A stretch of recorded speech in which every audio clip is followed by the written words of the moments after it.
Hello, all you lovely people. How are you? My name is Alethea Thomas. Welcome to the channel. If you're into books and bookish things, then you're in the right place. It's what we talk about here. Books, books, books, and more books. Spring has sprung, and it's really hot.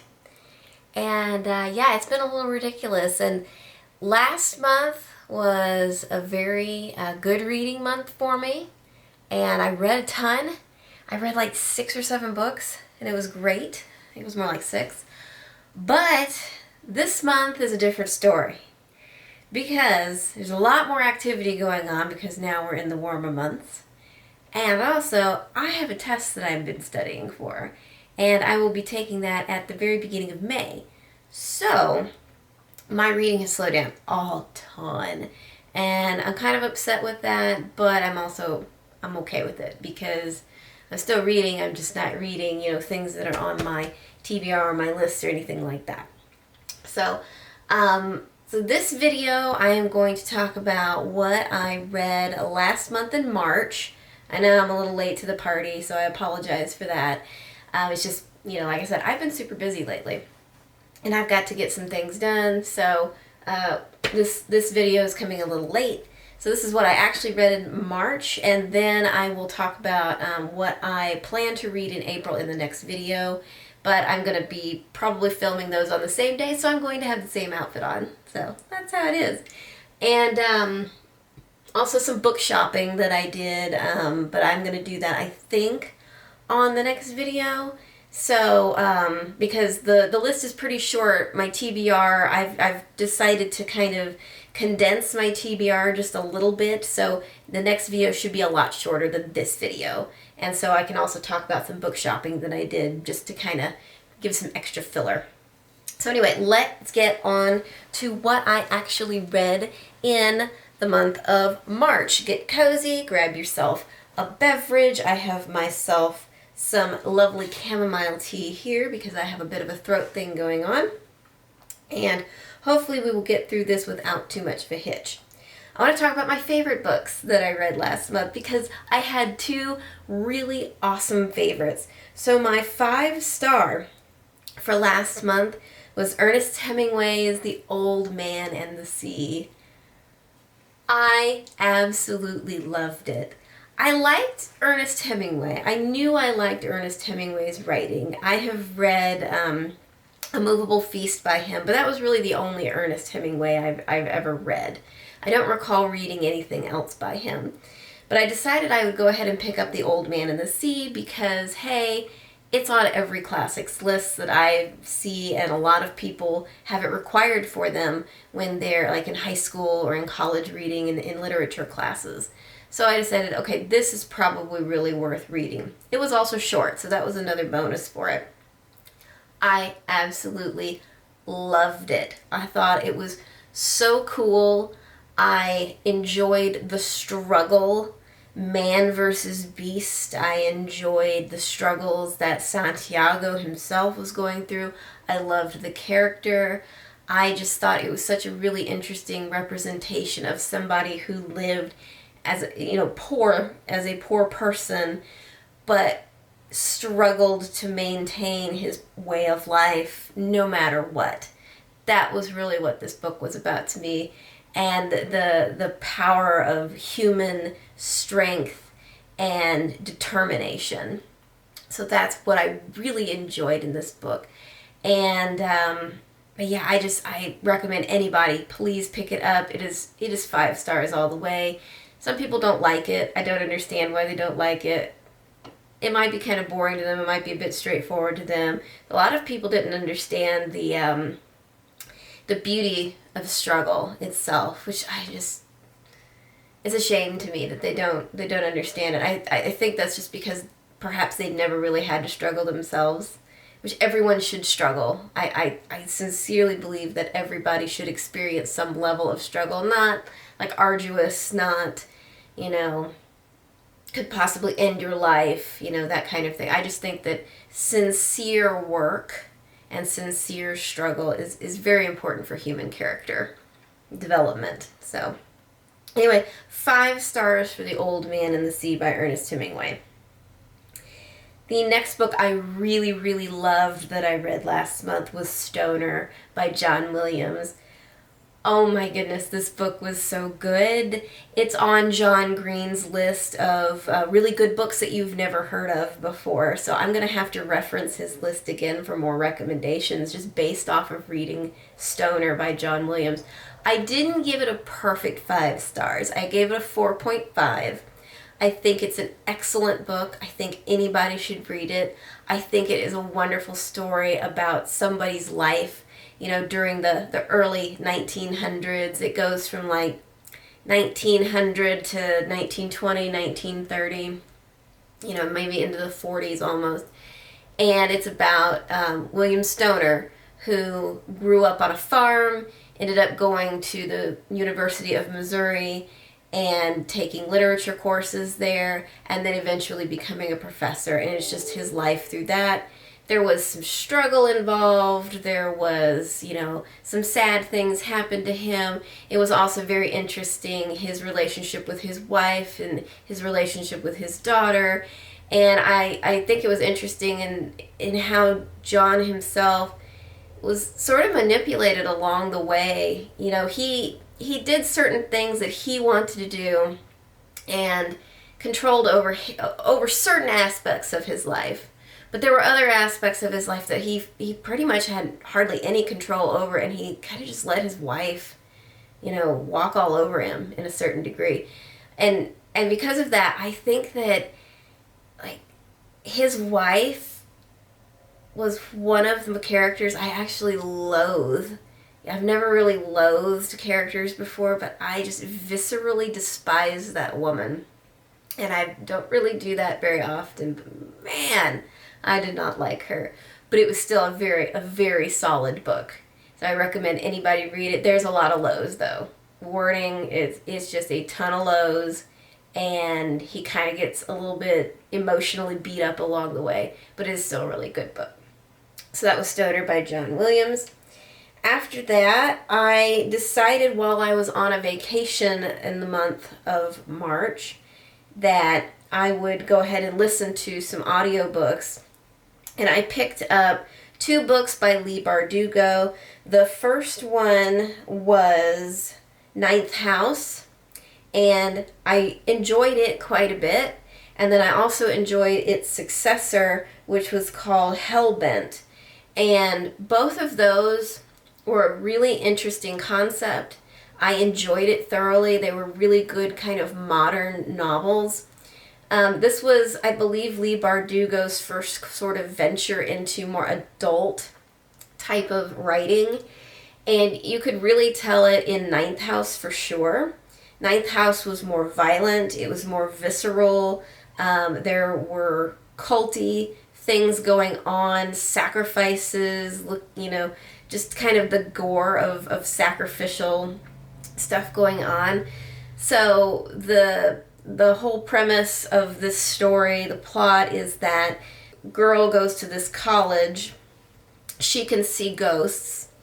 There's a lot of cult activity going on within these different fraternities, and each of the fraternities is, you know, represents kind of different ancient cults and ancient magical practices. And so this magic is real, but it's not like glittery, you know, beautiful magic, elven type of magic. It is just gory, culty magic. So I thought that was a really interesting concept, and all of this happens on an alternate Yale campus. So alternate from our reality, but it is on the Yale campus. So that was really cool. It was really dark academic. It was really dark academic in that way. So I think anybody that likes dark academia would really enjoy this a lot.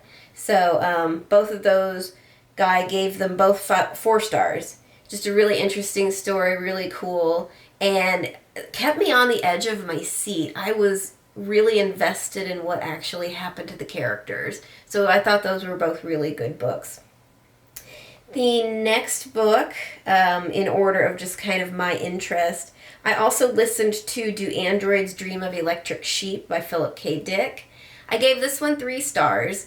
So this is the book that inspired the movie Blade Runner. And I love, love, love, love Blade Runner.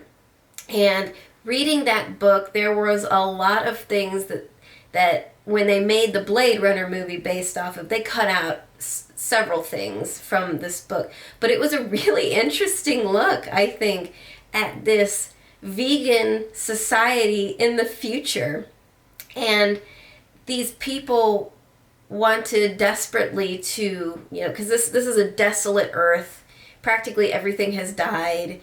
People are, flying off to Mars to, live in a colony there. And that's like the only way that the human race is going to survive, basically, because they cannot survive on Earth anymore. Everything's like a nuclear waste dump at this point. And the people that remain on Earth, there's all kinds of difficulties going on. They're all categorized in different ways, but a lot of the people that are left on Earth are not going to be welcome on Mars. And androids are illegal also on Earth, so that's just kind of another thing to keep in mind. They want to, the human beings that are still left on this earth, they value animals, and they value them a lot, and they value them to the extent that imitation animals are created to be taken care of, I suppose, by these human beings. So it was just a really strange concept. The idea of eating animals was offensive to them. The idea of killing animals was so offensive to them. No one should ever never kill anything. And the value of the animals was very high. The amount of money that would go into trading and to spending on these animals was very high. So I thought it's just really interesting stuff, but I understand why they wouldn't have put it in the actual movie, Blade Runner. What they did take from Android's Dream of Electric Sheep and made into Blade Runner was the story of the police officer who was a bounty hunter, really, and he was tasked with hunting down these androids that came from Mars and, were a threat, basically, to human existence on Earth still. And they were illegal and not allowed there, etc., etc.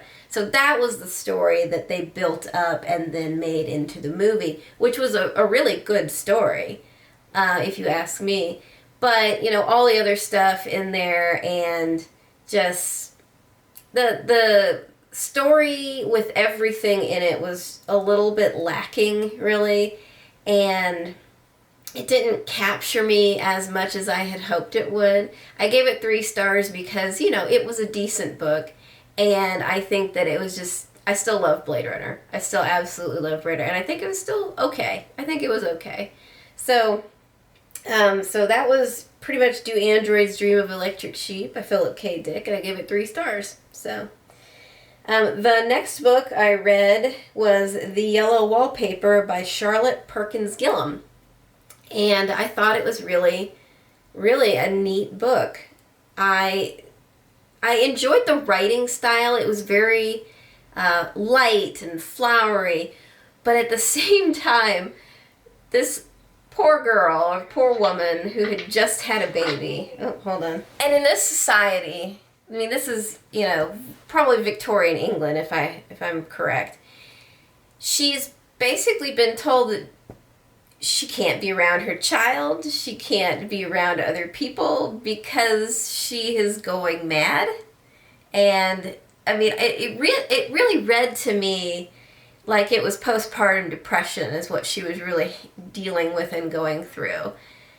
Because she just was sad and she felt kind of lonely. Her husband was the only person that interacted with her, but he was a doctor, of course, so he knew best.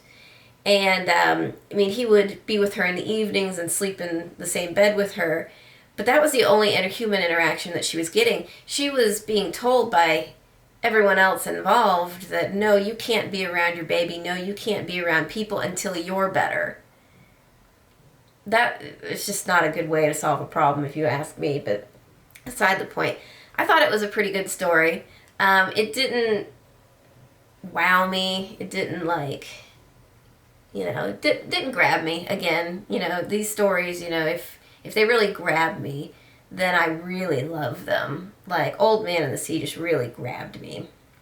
But The Yellow Wallpaper was good, and I'm glad I read it because now I know what the whole fuss is about. And it's just an interesting feminist type of piece, I think. So I think that's really all I have to say on it. It's really, really interesting. I gave it 3 stars though. So that was The Yellow Wallpaper. Okay, and I'm sorry, I actually forgot one book. So the other book I managed to finish, and I'm glad I did. It was good. I really enjoyed this one. It was Haruki Murakami's After Dark. Really good book. I liked the Haruki Murakami-ness of it. I liked the slice of life-ness of it. I enjoyed the story of the main female character and her wandering around in Tokyo after dark and then into the morning. The only thing I didn't like about it was kind of the supernatural aspects of it. I did not like the story of the sister in it, and I don't know if it was just too weird for me or what, but that was the only part of it I didn't like. If it had just been a book about somebody walking around Tokyo and talking to their friends and, you know, going to a nightclub and, you know, talking about just kind of the random things that human beings talk about and just the vibes, the life, you know, Tokyo itself, I would have given this like 5 stars all the way, thinking that it was just the greatest book on the face of the earth. But I just don't think it's the greatest book on the face of the earth. It's still Haruki Murakami. It's still really good.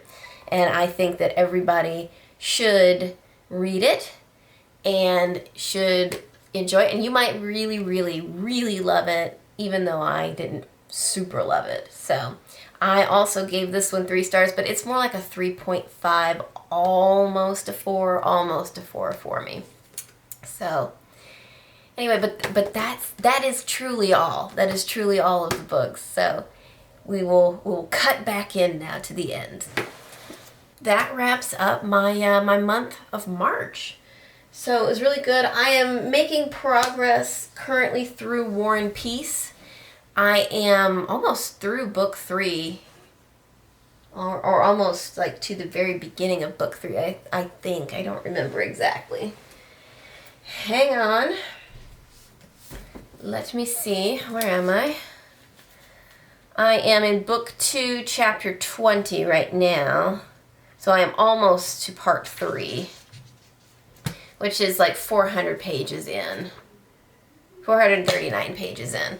So I'm getting somewhere. I just haven't had the time to really dedicate to it. I was able to dedicate a couple of days to it, but I had other stuff for work come up, and it just made me really busy, and I was so totally disinterested in reading by that point that I unfortunately didn't pick it up. I keep listening to bits and pieces of it on Audible, but what I want to do is I really want to sit down and just dedicate time to it. So we'll talk about that some more in the next video, I think. But I think that is it for the moment. I hope that you all are enjoying the lovely warm weather, and I hope you had a good March, and I hope your April is going to be just as fabulous. Bye!